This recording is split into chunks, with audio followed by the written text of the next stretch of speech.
अभी सूरज नहीं डूबा, जरा सी शाम होने दो। मैं खुद लौट जाऊंगा, मुझे नाकाम होने दो। हाँ दोस्तों, ये लाइंस हमारे आज के हीरो के बारे में बिल्कुल ठीक लिखी गई है। एक ऐसा इंसान जिन्होंने पूरी लाइफ स्ट्रगल किया, हजारों बार रिजेक्शन और फेलियर का सामना किया और 65 के एज में बना दिया एक ऐसी कंपनी जो बिजनेस वर्ल्ड के इतिहास में अमर हो गई। हम बात कर रहे हैं केएफसी के फाउंडर मिस्टर कोलिनियल हार्लैंड सैंडर्स की। सैंडर्स का जन्म 9 सितंबर 1890 को यूएसए में बहुत ही गरीब परिवार में हुआ था। बचपन से सैंडर्स के परिवार की फाइनेंशियल कंडीशन बहुत ही वीक थी। जब सैंडर्स मात्र 5 साल के थे तो उनके पिता की मृत्यु हो गई, जिससे उनकी मां को एक कैनिंग प्लांट में काम करने के लिए मजबूर होना पड़ा। उनकी मां ने सैंडर्स को सबसे बड़े बेटे के रूप में अपने 2 छोटे भाई बहनों की देखभाल करने के लिए छोड़ दिया। जब वो मात्र 7 साल का हुआ तो उनकी मां ने उसे खाना बनाना सिखाया। सैंडर्स ने अपने परिवार की देखभाल के लिए छोटे से छोटे काम किए, जैसे कि फार्म लेबरर्स, पेंटर्स और फायरमैन्स। सैंडर्स ने अपनी ज़िंदगी में कई जॉब्स ट्राई किए, लेकिन उनको अस्थायी सफलता नहीं मिली।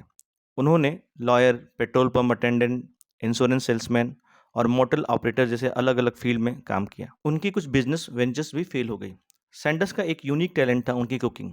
उनके द्वारा बनाया हुआ खाना बहुत मशहूर हो रहा था। सैंडर्स ने कॉर्बिन में रोड साइड मोटल और रेस्टोरेंट खोला, जिसमें वो अपने फ्राइड चिकन रेसिपी से फेमस हुए। लेकिन कुछ साल बाद जब सामने वाले हाईवे का कंस्ट्रक्शन शुरू हो गया, उनके बिजनेस पर बहुत असर पड़ा और वो मजबूर हो गए अपने चलते रेस्टोरेंट को बंद करने के लिए।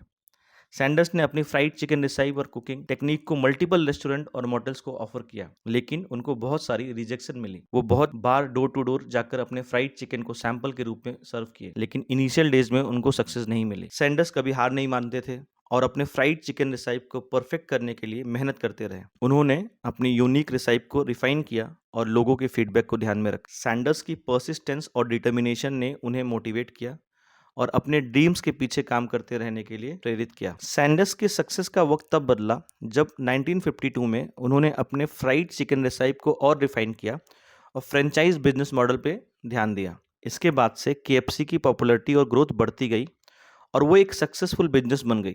आज केएफसी की आउटलेट पूरी दुनिया में है, जिसका करंट वैल्यूएशन लगभग 5.4 बिलियन यूएस डॉलर है। उन्होंने कभी हार नहीं मानी और अपने सपनों को हकीकत में बदलने के लिए मेहनत की। उनकी कहानी हमें यह सीख देती है कि सफलता को पाने के लिए पेशेंस और परसिस्टेंस का होना बहुत जरूरी होता है। तो दोस्तों, जीवन में कितनी भी बड़ी परेशानी आए, लेकिन आप कभी हार मत मानिए।